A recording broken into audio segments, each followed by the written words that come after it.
Your true wealth is your time and freedom. Money is just a tool for trading your time. It's a container to store your economic energy until you're ready to deploy it. But the whole world has been turned away from real money and has been fooled into using currency. A deceitful impostor that is silently stealing your two most valuable assets, your time and your freedom. Welcome to the rabbit hole. We are entering a period of financial crisis that is the greatest the world has ever known. The wealth transfer that will take place during this decade is the greatest wealth transfer in history. Wealth is never destroyed, it is merely transferred, and that means that on the opposite side of every crisis there is an opportunity. The great news is that all you have to do to turn this crisis into your great opportunity is to educate yourself. I believe that the best investment that you can make in your lifetime is your own education. Education on the history of money, education on finance, education on how the global economy works, education on how all of these guys, the central bankers, the stock market, how they can cheat you, how they can scam you. If you learn what is going on and how the financial world works, you can put yourself on the correct side of this wealth transfer. Winston Churchill once said that the further you look into the past, the further that you can see into the future. This program is all about creating your own crystal ball, being able to gaze into the future, being able to change this crisis, the greatest crisis in the history of mankind, into your great opportunity.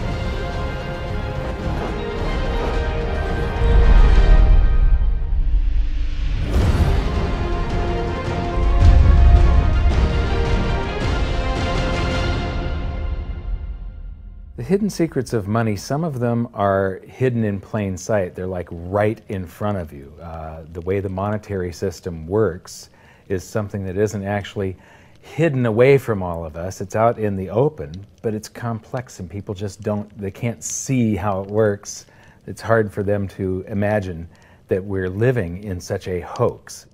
Others are meant to be secret, but the truth is slowly coming out, like the Federal Reserve being a private corporation and not really part of the U.S. government. But when I started studying this, what I found was that there was no place that I could point people to where they could get it all in one spot. And so I basically decided to write my book about it and consolidate monetary history, economics, the markets, fundamentals of gold and silver. There's a lot of smoke and mirrors in economics, and I've sort of made it my job to lift the fog for people.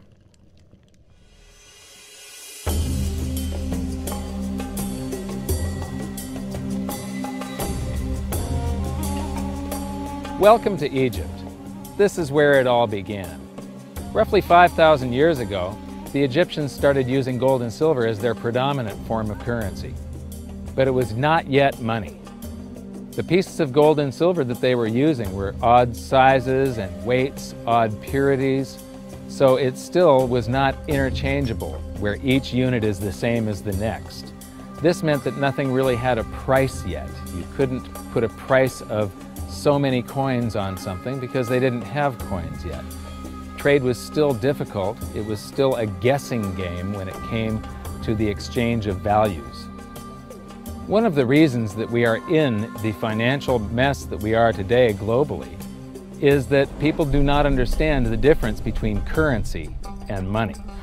Currency is a medium of exchange, a unit of account. It is portable, durable, divisible, and something called fungible. Fungible means that each unit is the same as the next unit. A dollar in my pocket buys the same amount as a dollar in your pocket. Money is all of those things plus a store of value over a long period of time. Even financial planners, bankers, your accountant, they don't understand the difference between currency and money. The currency in your pocket is a medium of exchange. It's a unit of account because it's got numbers on it. It's somewhat durable, it's portable, it's divisible in that you can make change, and it's fungible. A dollar in my pocket buys the same amount as a dollar in your pocket. But because governments can print more and more and more of it, and dilute the currency supply, it's continually transferring wealth out of your pocket, out of your bank account, to the government and to the banking system. The reason that gold and silver are the optimum form of money is because of their properties. It's an easy medium of exchange because gold and silver store a large amount of value in a very small area. It's a unit of account. Pure gold has the same value all over the planet. So an ounce of gold buys the same amount here in Egypt as it would in China or in the United States. It's durable. The same gold that Egyptians were using in trade 5,000 years ago is still here with us today. It does not corrode. It's divisible. You can make change with it. It's very portable. You could use something like oil as money. It's just that you can't carry around a barrel of oil on your back. It's fungible. Pure gold is the same wherever it is on Earth. Pure silver is the same wherever it is on Earth. It's limited in quantity. That's the reason that it maintains its purchasing power. Governments cannot print it. Over the last 5,000 years, only gold and silver have maintained their purchasing power. There have been thousands upon thousands of fiat currencies, currencies that are unbacked by gold or silver, and they have all gone to zero. It's a 100% failure rate. Well, fiat currency, of course, is a currency that exists at the dictate or by fiat from a government. You see, they have their printing presses, and the paper money rolls off the printing presses. And then they give it the fiat designation, which makes the currency official. It's just worthless paper. But when Ben Bernanke gives it the special sign, and they have the cult meeting at the Federal Open Market Committee meetings, it suddenly becomes currency. If you look at what's really going on, it's a con game. And so there's confidence. Well, the Federal Reserve is very forthright about what they're doing. If you read their websites, they'll tell you it's a confidence game. They tell you that there's no intrinsic value in their money. They'll tell you that they print it backed by absolutely nothing. They actually display all these facts. But if you tell somebody in the public that this stuff is created out of thin air, there's no backing whatsoever, it's absolutely worthless, it's about as valuable as monopoly money, they'll look at you like you're nuts. Is there an example throughout history of a fiat currency, a piece of paper that's unbacked by anything, surviving? Short answer, no. Long answer, no. And here's why. When Addison Wiggin took over at the Daily Record, when they got cranked up, Bill Warner asked him to catalog all of the fiat currencies throughout history and what happened to each of them. Addison dutifully went to work. Within a short period of time, he had gone through the alphabet. All the fiat currencies that started with the letter A were done. They all went to zero. He was halfway through the letter B, and all the fiat currencies that started with the letter B, and there were 600 of them in just the first letter and a half of the alphabet, and every single one of them went to zero. Every one. 600 fiat currencies that start with the letter A, and half of the ones that start with the letter B are 600 of these things. Not one ever came close. You think this one, the United States dollar, is going to be the first one after all that? I don't think so. No. No currency, fiat currency has ever survived. None. The thing about money is there actually is a fairly well accepted definition of what money is. The question is, as you apply that definition to particular things that people claim to be money, do they fit the definition? We'll just take the paper dollar, for example. How well does it perform those functions? Well, store of value. The dollar has lost 95% of its purchasing power since the creation of the Federal Reserve in 1913. So not very good as a store of value. One of the things I do is just a way to get the audience's attention is I have a slide, and there are 3 pictures on the slide. One is a pile of monopoly money. The other one is a pile of Federal Reserve notes, what Americans would call paper money. The other one is a solid gold American Eagle 1-ounce coin. And the title of the slide is, which of these is not like the other? And if you know the show Sesame Street, or you have children who watch it, it's one of the favorite vignettes in Sesame Street. And what it really is a kind of IQ test for 5-year-olds. They're supposed to look at the 3 things and look at characteristics and find the one that's not like the other. Well, I've shown this slide to groups of Ivy League University professors, and I've also shown it to children, kind of 5 years old, my nieces and nephews and so forth. And when the professors look at it, they say, well, clearly the dollars are not like the others because gold has no role as money, and monopoly money is junk, and the American dollar is a store of value, so that's not like the other. But the children look at it and they say, well, the gold coin is not like the other because the other two are just piles of paper, and the gold coin is clearly something different. So my question to the audience is, who's smarter, a 5-year-old or an Ivy League professor? Before World War I, each note that a treasury issued would say that there have been deposited with the United States Treasury $20 in gold coin payable to the bearer upon demand. The money was in the vault. The currency was a note they gave you that was a claim check, only a claim check on the money, the same as if you go to the dry cleaners and you give them your shirt and they give you a claim check for your shirt. The value is that shirt at the dry cleaners, not the piece of paper that says that you own that shirt. So our currency that circulated was the paper US dollars, and they were claim checks on money. The next hidden secret is the difference between currency and money. Money must be a store of value and maintain its purchasing power over long periods of time.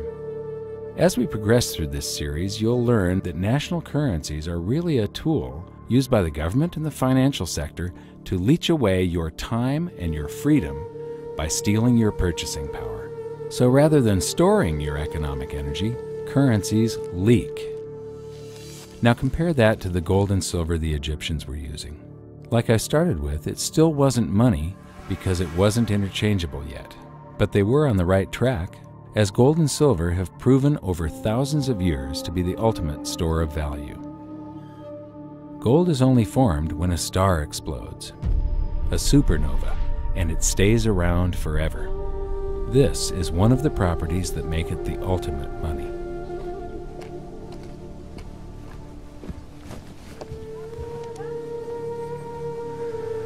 People are amazed that after 5,000 years, the pyramids are still here. But what I'm more amazed at is that the currency that the people that built this were using, that currency, that gold and silver that they were using in trade on a daily basis, is still around today. It may have been melted down and re-refined, and it's in a coin or a bar or in some piece of jewelry, but it's still with us today, and it still purchases something. Yes, it is the ultimate money because there is nothing else even in the same league. It's divisible, it's permanent, it's a store of value, it's a unit of account. It's got everything you want out of money, but it doesn't go away, and it can't be increased. That is what makes gold the most beautiful money of all. What more could you ask out of a money? It keeps governments under control. You can maintain a solvent system. Governments don't like gold at present because they're getting away with the fiat currencies, and they'll do everything they can to discredit it as an asset class. I mean, my goodness, gold has outperformed the Dow Jones Industrial Average in each of the last 7 years, yet it's not considered a legitimate asset class. Why? Again, it's the fear that maybe gold will be imposed on the system, that it will constrain government ability to spend beyond its means. They can't print it. They can't print it, no. The proper definition of inflation, I use Milton Friedman's definition. Inflation is an expansion of the currency supply. Deflation is a contraction of the currency supply. If you expand the currency supply, eventually prices will rise. And if you contract the currency supply, eventually prices will fall. This is a pool, but it's not a pool of water. This is the currency pool. And these are prices. And if you expand the currency supply, prices like a sponge in water have to rise to suck up the excess currency.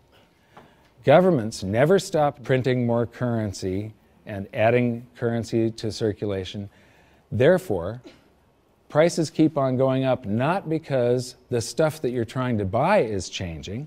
The real estate doesn't change. What has changed is the currency purchases less and less. It's the currency going down, not prices going up. The truth is, What we have that makes our world work right now is a big story. None of it's real. It's all just promises. And if you think about it, that's how currency began to work in the beginning. You know, before we had currency, we had barter. I'll give you 3 coconuts and you give me 4 fish, because that's kind of a fair exchange on coconuts to fish. But that got complicated, so we had to invent this thing called money to be a divisible, portable medium of exchange. And the challenge is that we lost that a long time ago when we lost having things of value be our currency. And now we have this thing called numbers and accounts. But trust me, it is not real. It's a big made-up story. One of the biggest make-believe stories ever is called quantitative easing, which sounds complex, but it's really just a smoke and mirrors term for currency creation. QE started with the banking bailouts back in 2009. This currency was created out of thin air and then given to the banks, who paid themselves record bonuses in reward for crashing the world economy. This is a global phenomenon, but all you have to remember for now is that whether it's QE bailouts or stimulus programs, these are all just voodoo, hocus-pocus terms for increased currency creation. I believe gold and silver will reassert themselves as money. And when they do, there just isn't enough. And their purchasing power is going to go up many, many, many times. Egypt is an amazing place. There's a franticness about it, and utter chaos, especially like the traffic. But when it comes to like all of the merchants that are trying to get every last dime out of you, you get fleeced to the point where you come back with an empty wallet. But you know what?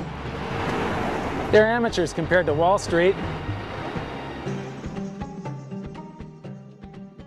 In the past several years, I've spoken in many countries about the crisis that's coming, and a lot of people think that they're going to be okay in their country, that it's only going to happen to the United States or maybe the United States in Europe.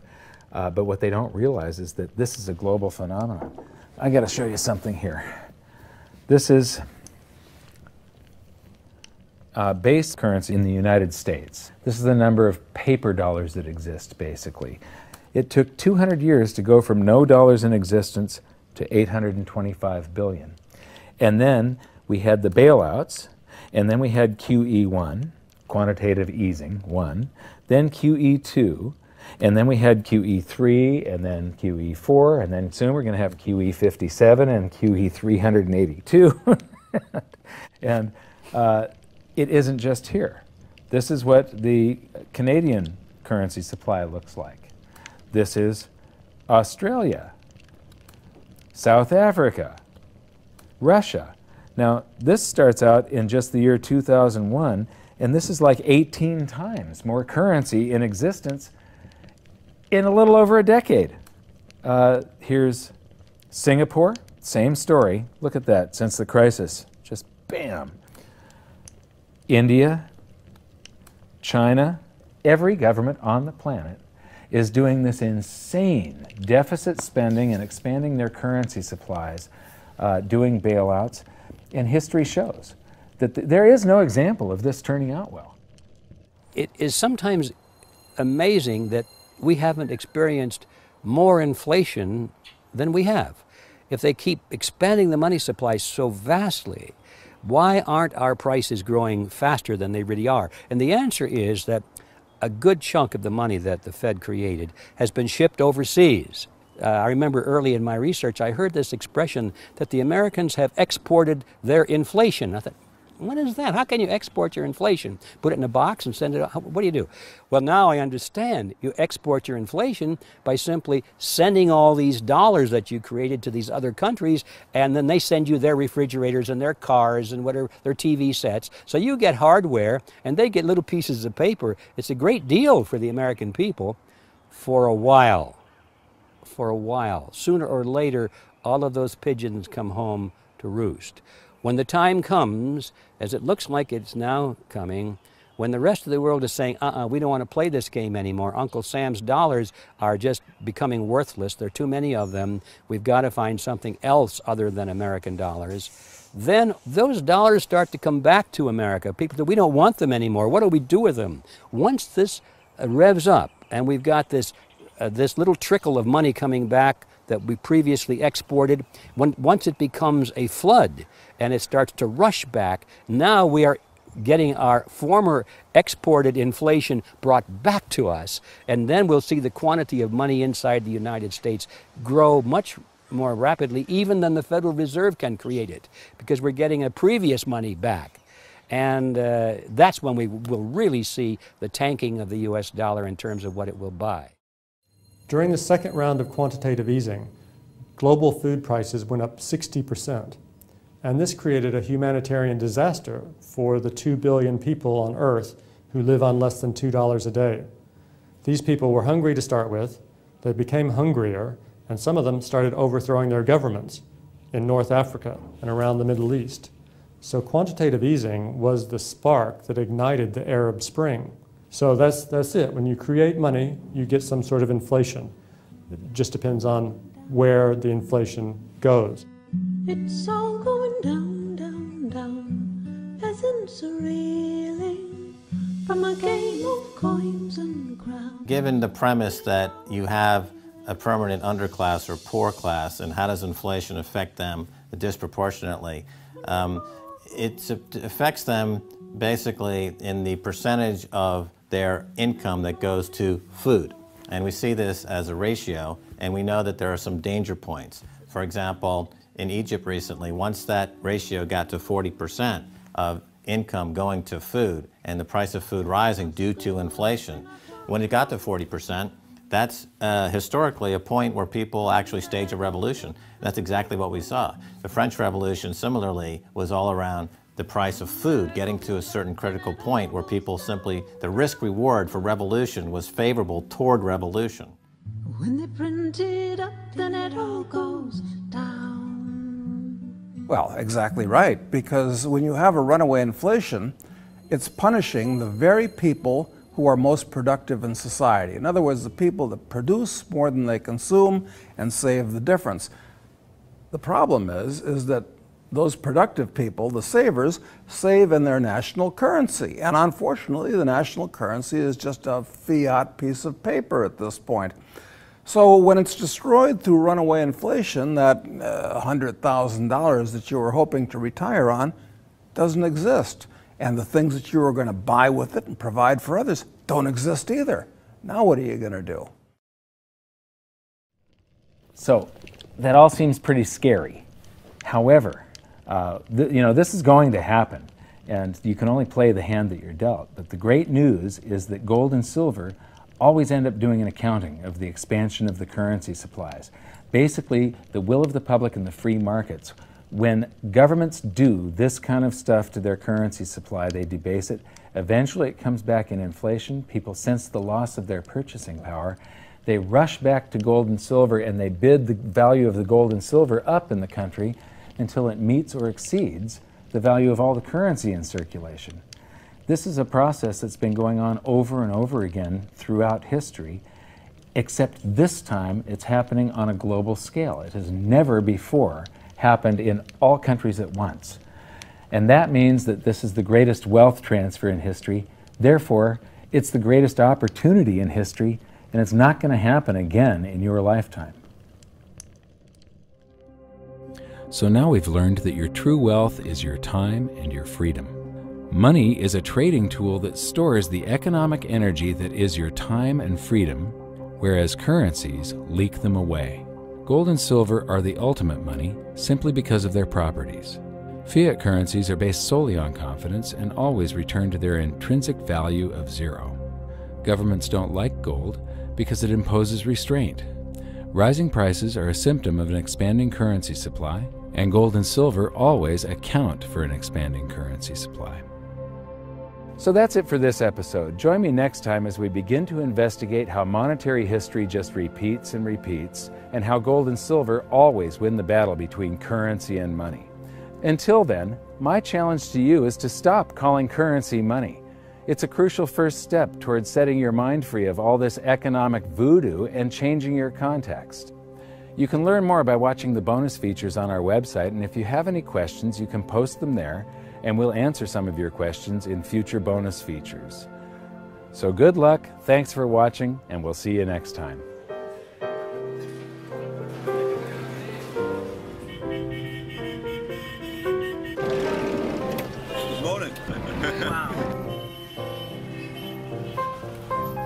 What does fiat mean?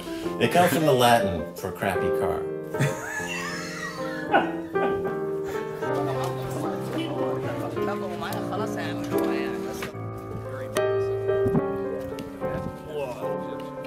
In the desert in a suit. My camel died. You're not too sure about that, are you? Huh?